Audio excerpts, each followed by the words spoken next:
Hello बच्चों। Inorganic chemistry की hydrolysis series चल रही है। तो पार्ट 1 मैं अपलोड कर चुका हूं, आप लोगों ने देखा भी होगा वो वीडियो जिसमें मैंने आपको हाइड्राइड, कार्बाइड और नाइट्राइड की हाइड्रोलिसिस पढ़ाई थी। आज पार्ट 2 में आप लोग पढ़ेंगे हैलाइड्स की हाइड्रोलिसिस। पहले मैं थोड़ा हाइड्रोलिसिस के बारे में फिर से बता देता हूं कि हाइड्रोलिसिस वो रिएक्शन होती है जिसमें वाटर एज ए सॉल्वेंट भी बिहेव करता है और एज ए रिएजेंट भी बिहेव करता है। रिएजेंट कौन सा? न्यूक्लियोफाइल। ठीक है। और उसमें वाटर का बॉन्ड ब्रेक होता है H+ और OH- में, और फिर वो जिसके साथ भी हाइड्रोलिसिस हो रही है उसके साथ नए बॉन्ड्स बनाता है। तो बच्चों, आज हम लोग जब हैलाइड्स की हाइड्रोलिसिस पढ़ रहे हैं तो सबसे पहले मैं एग्जांपल लूंगा सिलिकॉन टेट्राक्लोराइड का, SiCl4। तो देखिए बच्चों, SiCl4 में सिलिकॉन का जो हाइब्रिडाइजेशन है वो sp3 है, और जैसा कि आप देख रहे हैं यहां पे हाइब्रिडाइजेशन सिलिकॉन का sp3 है, तो इसका मतलब सिलिकॉन के पास जो d ऑर्बिटल है वो वैकेंट पड़े हुए हैं, और उन्हीं वैकेंट d ऑर्बिटल में वाटर का जो OH- है वो जाके अपना लोन पेयर डोनेट कर देगा और बॉन्ड बना देगा।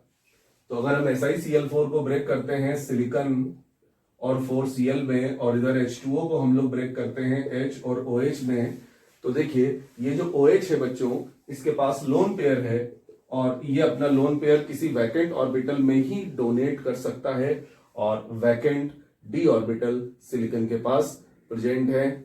तो ये जो OH है ये सिलिकॉन के साथ बॉन्ड बनाएगा। अब क्योंकि यहाँ पे 4Cl है तो हमें 4H2O लेना पड़ेगा ताकि 4H+ और 4OH- बने। तो ये देखिए 4HCl बन गया, और ये चारों OH सिलिकॉन से ऐड हो गए। यहां पे बच्चों एक बात ये भी हो सकती है कि सिलिकॉन के पास भी तो क्लोरीन के पास भी तो वैकेंट d ऑर्बिटल होते हैं। क्लोरीन भी थर्ड पीरियड का एलिमेंट है, जैसे सिलिकॉन थर्ड पीरियड का एलिमेंट होता है। लेकिन क्लोरीन पे बच्चों OH- का अटैक नहीं होगा, क्योंकि सिलिकॉन की इलेक्ट्रोनेगेटिविटी क्लोरीन से कम होती है। तो सिलिकॉन पे प्लस चार्ज होगा और क्लोरीन पे माइनस चार्ज होगा। तो माइनस चार्ज होगा तो उस पे H+ का ही तो अटैक होगा। तो इस वजह से बच्चों OH- का अटैक Cl पे नहीं बल्कि सिलिकॉन पे होता है। तो दो बातें आपको ध्यान रखनी है। एक तो सिलिकॉन थर्ड पीरियड का एलिमेंट है, उसके पास वैकेंट d ऑर्बिटल है, इस वजह से OH- ने सिलिकॉन के साथ बॉन्ड बनाया। और दूसरी वजह यह है कि सिलिकॉन लेस इलेक्ट्रोनेगेटिव एलिमेंट है क्लोरीन के कंपैरिजन में, तो सिलिकॉन पे प्लस चार्ज होगा। और न्यूक्लियोफाइल को तो आप जानते ही हैं, प्लस चार्ज होता है, उसको चाहिए होता है। न्यूक्लियोफाइल का मतलब ही होता है पॉजिटिव चार्ज लविंग। तो सिलिकॉन के ऊपर क्योंकि प्लस चार्ज है, इस वजह से OH- यहाँ पे आके बॉन्ड बना रहा है। और आप देखेंगे कि यहां पे बन जाएगा 4HCl और SiOH4। ये बच्चों जो SiOH4 है इसे हम सिलिकिक एसिड बोलते हैं, सिलिकिक एसिड। और अगर हम इसका फॉर्मूला बनाएं तो इसका फॉर्मूला होगा H4SiO4। आप चेक कर सकते हैं, 4 हाइड्रोजन है, 4 ऑक्सीजन है और 1 सिलिकॉन है। लेकिन ये बच्चों अनस्टेबल होता है। तो ये जो SiOH4 है इसके अनस्टेबल होने की वजह से यहां पे H2O का रिमूवल हो जाता है। तो एक H2O ऐसे निकलेगा और एक H2O इस तरह से निकलेगा, यानी टोटल 2 H2O यहां पे रिमूव हो जाएंगे। और जरा देखिए क्या बनेगा, 1 Si and 2 O यानी SiO2, जिसका नाम होता है सिलिका। तो ओवरऑल बच्चों SiCl4 की जो हाइड्रोलिसिस आ रही है वो है SiCl4 प्लस, आप देखिए यहां पे 4H2O हमने यूज किए, लेकिन यहां पे 2H2O लिबरेट हुआ, तो नेट में 2H2O यूज हो रहे हैं, और इससे बन रहा है SiO2 और 4HCl। तो ऊपर बच्चों SiCl4 की हाइड्रोलिसिस की मैकेनिज्म लिखी हुई है और नीचे ओवरऑल रिएक्शन लिखी हुई है। अक्सर बुक्स में आप पाएंगे कि ओवरऑल रिएक्शन दी होती है और बच्चों को समझ में नहीं आता कि हाइड्रोलिसिस में कौन सा कॉन्सेप्ट लग रहा है। तो देखिए मैंने आपको कॉन्सेप्ट क्लियर किया SiCl4 की हाइड्रोलिसिस का। फिर से बोल रहा हूं, हाइब्रिडाइजेशन देखा जाएगा सेंट्रल एटम का, और ये देखा जाएगा कि उसकी इलेक्ट्रोनिगेटिविटी Cl से कम है कि ज्यादा है। इस तरह से OH का अटैक होगा। चलिए अब हम लोग दूसरा एग्जांपल लेंगे कार्बन टेट्राक्लोराइड का, CCl4।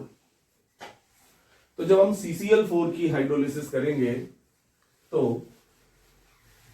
सेंट्रल एटम को आप ध्यान से देखिए, सेंट्रल एटम वहां पे कार्बन है और यहां भी हाइब्रिडाइजेशन कार्बन का sp3 है, वाटर ब्रेक होगा, H और OH में कार्बन ब्रेक होगा, CCl4 ब्रेक होगा कार्बन और Cl में। अब सवाल ये उठता है, क्या OH माइनस कार्बन पे अटैक कर पाएगा?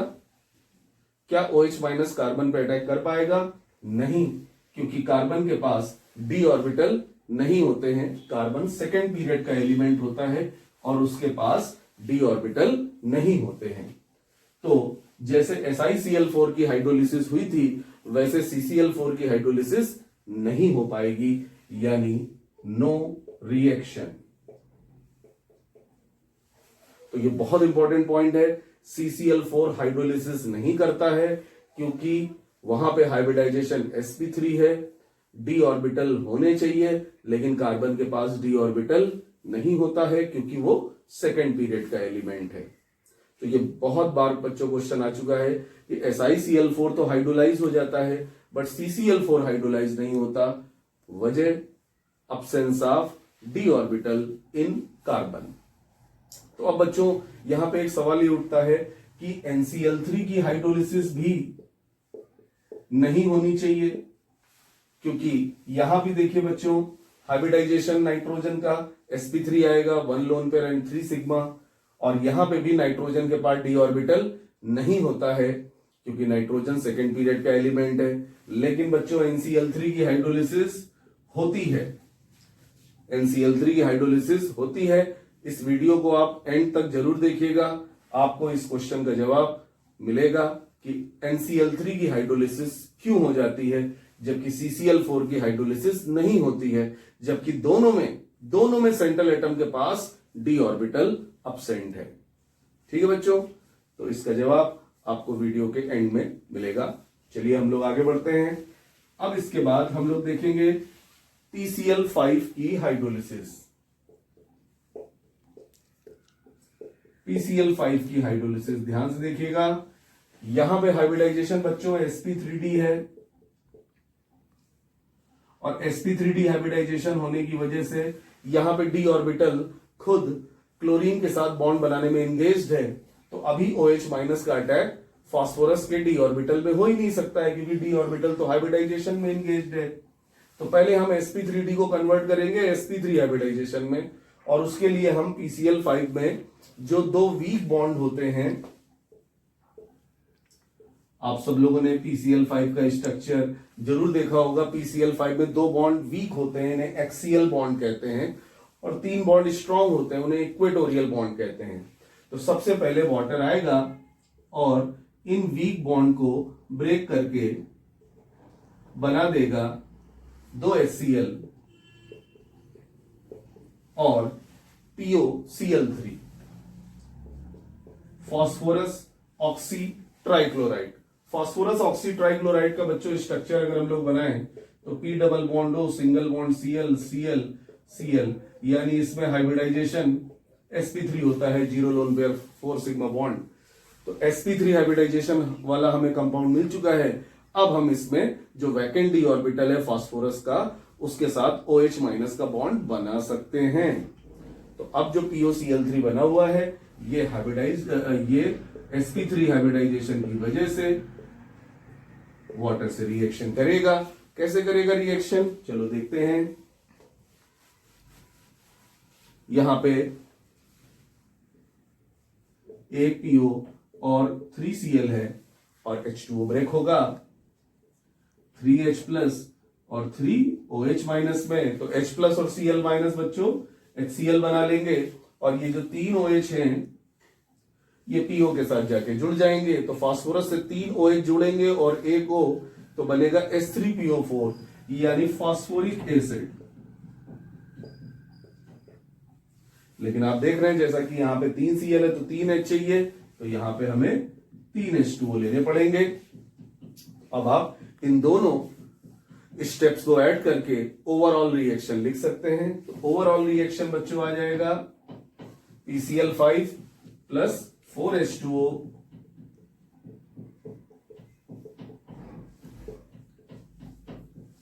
और POCl3 यहां पे कैंसिल हो गया ऐड करने की वजह से, और आपको मिल जाएगा 3 + 1 4H2O हो गया, और इधर आपको मिलेगा H3PO4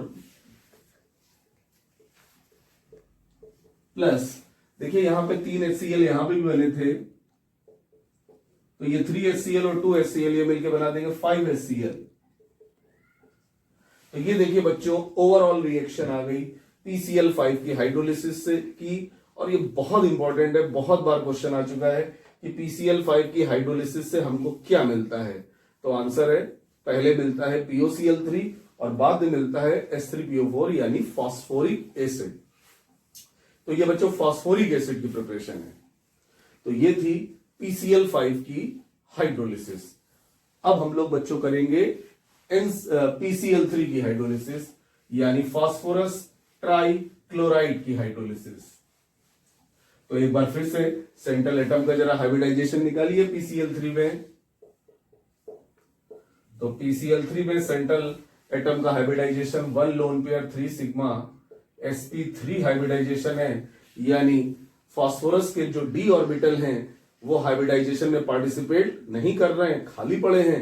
उन्हीं खाली पड़े d ऑर्बिटल में OH- अपना लोन पेयर डोनेट करेगा।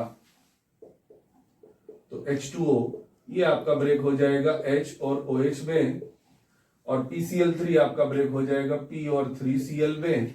तो 3 H2O लेके 3 H और 3 OH कर देंगे, तो यहाँ पे 3 HCl बच्चों, और फास्फोरस के पास जो d ऑर्बिटल खाली पड़ा है क्योंकि हाइब्रिडाइजेशन में तो वो पार्टिसिपेट हो नहीं रहा है, उसी में जाके OH- अपने लोन पेयर डोनेट कर देंगे।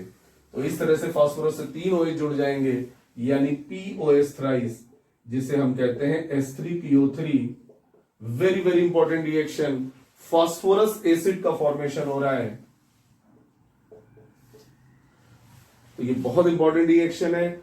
PCl5 की हाइड्रोलिसिस से फास्फोरिक एसिड बनता है, जबकि PCl3 की हाइड्रोलिसिस से फास्फोरस एसिड बनता है। ठीक है बच्चों, तो ये PCl3 की हाइड्रोलिसिस थी। अब चलिए हम लोग नेक्स्ट एग्जांपल लेते हैं और देखते हैं नाइट्रोजन ट्राइक्लोराइड की हाइड्रोलिसिस। बच्चों अभी थोड़ी देर पहले मैंने आपसे बोला था कि CCl4 हाइड्रोलिसिस नहीं करता है और NCl3 हाइड्रोलिसिस करता है।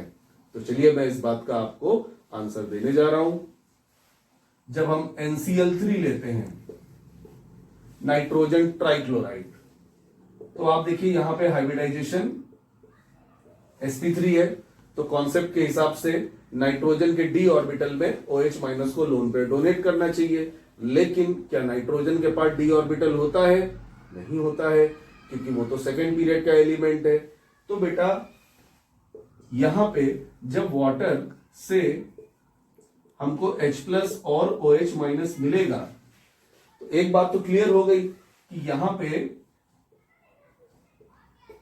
नाइट्रोजन से OH- तो नहीं जुड़ सकता, नाइट्रोजन से OH- तो नहीं जुड़ सकता क्योंकि नाइट्रोजन के पास d ऑर्बिटल तो नहीं है। लेकिन नाइट्रोजन के पास आप देख रहे हैं लोन पेयर है, और लोन पेयर होने की वजह से इसके अंदर बेसिसिटी है और ये अपनी ओर H+ को अट्रैक्ट करेगा। H+ इलेक्ट्रोफाइल है, उसको इलेक्ट्रॉन की जरूरत है, और N के पास इलेक्ट्रॉन है। समझ में आया बच्चों? तो देखिए यहां पे नाइट्रोजन के पास d ऑर्बिटल नहीं है तो OH- तो नहीं लगेगा, लेकिन H+ लग जाएगा क्योंकि इसके पास लोन पेयर है। और नाइट्रोजन से 3 H+ जाके जुड़ेंगे और क्या बनाए देंगे? अमोनिया। ठीक है, NH3, N और 3 H ये लोग मिलके बना देंगे NH3। और ये जो OH- है ये चला जाएगा Cl के पास, क्योंकि Cl तो थर्ड पीरियड का एलिमेंट है, उसके पास d ऑर्बिटल होता है। तो यहां पे थोड़ा सा डिफरेंट बिहेवियर आ रहा है। अभी तक आपने जितने भी एग्जाम्पल देखे, जितने भी हाइलाइट्स देखे, सब में OH- सेंट्रल एटम के साथ बॉन्ड बना रहा था, लेकिन ये वो पर्टिकुलर एग्जाम्पल है, आप एक्सेप्शन भी बोल सकते हैं, जहां पे OH माइनस सेंट्रल एटम के साथ बॉन्ड नहीं बना रहा है, OH माइनस Cl के साथ बॉन्ड बना रहा है, क्योंकि Cl के पास d ऑर्बिटल होता है। ठीक है, तो यहां पे बन जाएगा अमोनिया और आपको मिलेगा HOCl। तो जरा आप कंपैरिजन करिए, PCl3 और NCl3 को कंपैरिजन करिए। PCl3 से HCl बना, जबकि NCl3 से HOCl बना, तो बहुत डिफरेंस आ रहा है। ये क्वेश्चन आता है कि PCl3 की हाइड्रोलिसिस करते हैं तो HCl मिलता है, और NCl3 की हाइड्रोलिसिस करते हैं तो HOCl मिलता है। तो वजह मैंने आपको बताई। हाँ, एक पॉइंट आप यहां पे ये सोच सकते हैं कि जब Cl के पास d ऑर्बिटल है तो OH माइनस यहां पे Cl के पास भी जा सकता था, लेकिन OH माइनस यहां पे Cl के पास इस वजह से नहीं गया है क्योंकि Cl की इलेक्ट्रोनेगेटिविटी फास्फोरस से बहुत ज्यादा होती है, और इस वजह से Cl पे माइनस होगा और फास्फोरस पे प्लस होगा। तो बच्चों, Cl के पास d ऑर्बिटल होने के बावजूद भी OH माइनस Cl के साथ नहीं जुड़ेगा। ठीक है, क्योंकि माइनस और OH के लोन पेयर में रिपल्शन होता है। क्लियर है? अच्छा, यहां पे क्या समस्या है? यहां पे नाइट्रोजन और क्लोरीन की इलेक्ट्रोनेगेटिविटी ऑलमोस्ट सेम है। तो ऐसा बिल्कुल नहीं है कि यहां पे Cl पे माइनस चार्ज है वो OH माइनस को रिपल्शन देगा, ऐसा बिल्कुल नहीं है। नाइट्रोजन और क्लोरीन की इलेक्ट्रोनेगेटिविटी ऑलमोस्ट सेम होती है। तो ये बहुत इंपॉर्टेंट पॉइंट था। अब यहां पे बच्चों एक क्वेश्चन ये बनता है कि NF3 की हाइड्रोलिसिस से क्या प्रोडक्ट बनेगा। NF3 की हाइड्रोलिसिस से क्या प्रोडक्ट बनेगा?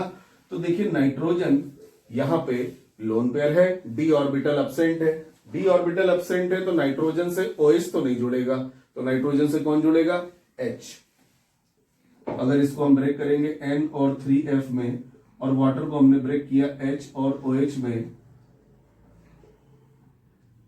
तो F से तो अपना H जुड़ जाएगा, HF बना देगा। बोलो भाई, क्योंकि F की इलेक्ट्रोनेगेटिविटी नाइट्रोजन से बहुत ज्यादा है। तो अब हमारे पास और कोई चॉइस है ही नहीं, OH माइनस को कहा जाना पड़ेगा N पे, लेकिन OH माइनस तो N पे जा ही नहीं सकता क्योंकि N के पास d ऑर्बिटल है नहीं। तो अब आप ये बोल सकते हैं कि N के पास d ऑर्बिटल नहीं है, कोई बात नहीं, F के पास तो d ऑर्बिटल है, लेकिन बच्चों OH माइनस F के पास भी नहीं जा सकता क्योंकि F के पास भी d ऑर्बिटल नहीं है। तो ये देखिए, OH माइनस ना N के पास जा सकता है ना F के पास जा सकता है, क्योंकि N और F दोनों सेकेंड पीरियड के एलिमेंट है और दोनों के पास d ऑर्बिटल नहीं होता है। इसका मतलब NF3 की हाइड्रोलिसिस नहीं होगी, नो रिएक्शन। ठीक है बच्चों, तो ये था बच्चों हैलाइड की हाइड्रोलिसिस। अब मैं आपसे एक क्वेश्चन पूछ रहा हूं जिसका जवाब आप मुझे कमेंट बॉक्स में लिख के दीजिएगा, और वो ये है कि जैसे NF3 की हाइड्रोलिसिस नहीं होती है, वैसे ही PF3 की भी हाइड्रोलिसिस नहीं होती है। PF3 की भी हाइड्रोलिसिस नहीं होती है, आपको बताना है ऐसा क्यों होता है। सोच समझ के जवाब दीजिएगा। जैसे यहां तो N और F दोनों के पास d ऑर्बिटल नहीं थे, लेकिन यहां पे P के पास तो d ऑर्बिटल होता है, तो P में OH को जाके जुड़ जाना चाहिए, हाइड्रोलिसिस हो जानी चाहिए, लेकिन PF3 की हाइड्रोलिसिस नहीं होती है। तो ये था बच्चों आज का टॉपिक, हाइड्रोलिसिस ऑफ हैलाइड्स।